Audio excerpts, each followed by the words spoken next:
పిండితో మనం ఎన్నోసార్లు వడల్ని ప్రిపేర్ చేస్తూనే ఉంటాం. కానీ ఈసారి నానబెట్టడం, రుబ్బడం లాంటి ప్రాసెస్ ఏం లేకుండా మనకి ఇంట్లో రెగ్యులర్గా అవైలబుల్ ఉండే ఉప్మా రవ్వని యూజ్ చేసుకుని కేవలం 15 నిమిషాల్లో ఇన్స్టెంట్ వడల్ని ప్రిపేర్ చేసుకుందాం.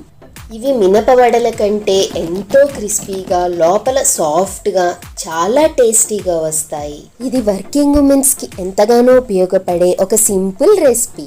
మరి ఇంకెందుకు ఆలస్యం, లెట్స్ స్టార్ట్ ద ప్రాసెస్.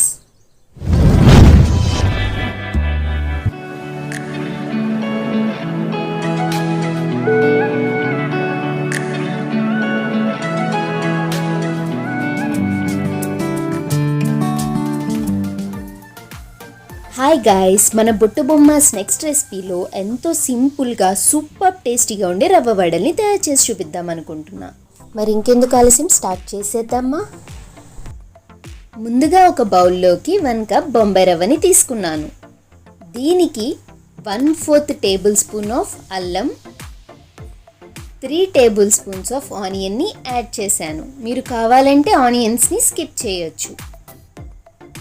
అలాగే కారానికి సరిపడా అంటే 3/4 టేబుల్ స్పూన్ ఆఫ్ పచ్చిమిర్చి, 1/4 teaspoon of jeera, 1/2 tablespoon of కరివేపాకు, కొత్తిమీర మీ టేస్ట్కి తగ్గట్టు యాడ్ చేసుకోండి. నేనైతే ఇక్కడ 2 టేబుల్ స్పూన్స్ ఆఫ్ కొత్తిమీరని యాడ్ చేస్తున్నా. ఇప్పుడు ఈ ఇంగ్రీడియంట్స్ అన్ని పిండిలో బాగా కలిసేటట్టు కలుపుకోండి. నేను ఇక్కడ 1 కప్ ఆఫ్ బొంబాయి రవ్వకి 1 కప్ ఆఫ్ కర్డ్ని తీసుకుంటున్నాను. పెరుగు పుల్లటి పెరుగు అయితే గారెలు మరింత టేస్టీగా వస్తాయి. మొత్తం పెరుగుని ఒకేసారి కాకుండా గ్రాడ్యువల్గా యాడ్ చేస్తూ పెరుగుని కలపండి. పెరుగు మొత్తం బాగా కలిసిన తర్వాత కొద్ది కొద్దిగా వాటర్ని యాడ్ చేస్తూ వడాపిండి కన్సిస్టెన్సీ వచ్చేంత వరకు కలుపుకోండి. నేను ఇక్కడ 1/4 కప్ ఆఫ్ వాటర్ని యాడ్ చేస్తున్నా. ఇప్పుడు 1.5 టేబుల్ స్పూన్ ఆఫ్ సాల్ట్ని యాడ్ చేసి పిండి మొత్తాన్ని మరొకసారి బాగా కలుపుకోండి. పిండి వీడియోలో చూపించిన కన్సిస్టెన్సీకి వచ్చిన తర్వాత మూత పెట్టి 10 మినిట్స్ పాటు పక్కన పెట్టుకోండి.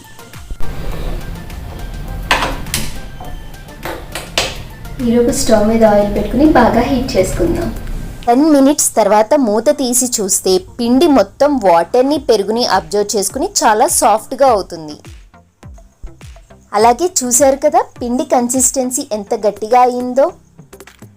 ఇప్పుడు కొంచెం పిండి ముద్దని రౌండ్ బాల్లా తీసుకుని ఒక చేతిపైన పెట్టి ఫ్లాటెన్ చేసి ఎడ్జెస్ సాఫ్ట్గా అయిన తర్వాత మధ్యలో హోల్ చేసుకుని వడా షేప్లో చేసుకుని ఆయిల్లో డీప్ ఫ్రై చేసుకోండి. ఇదే విధంగా పిండి మొత్తంతో వడలు తయారు చేసుకుని ఆయిల్లో డీప్ ఫ్రై చేసుకోండి. నేను ఇక్కడ చెప్పిన మెజర్మెంట్స్కి నాకు 12 మీడియం సైజ్ వడలు తయారయ్యాయి. ఇవి సిమ్లో మాత్రమే పెట్టుకుని ఫ్రై చేసుకోండి. అప్పుడే మీకు అవుటర్ లేయర్ క్రిస్పీగా, ఇన్నర్ లేయర్ ఎంతో సాఫ్ట్గా వస్తాయి. వడలు గోల్డెన్ కలర్లోకి వచ్చిన తర్వాత వాటిని ఆయిల్లోంచి సెపరేట్ చేసి వేరే ప్లేట్లోకి తీసుకోండి. ఎంతో క్రిస్పీగా, టేస్టీగా ఉండే రవ్వ వడలు రెడీ అయిపోయాయి.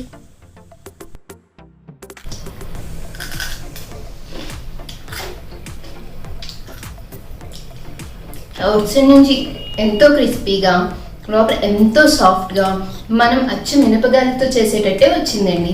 మీరు కూడా ఈ రెసిపీని తప్పకుండా ట్రై చేయండి. అండ్ మీకు కనుక ఈ రెసిపీ నచ్చినట్టయితే కింద కామెంట్ సెక్షన్లో తెలియచేయండి. And don't forget to like, share and subscribe to crazy బుట్టబొమ్మాస్.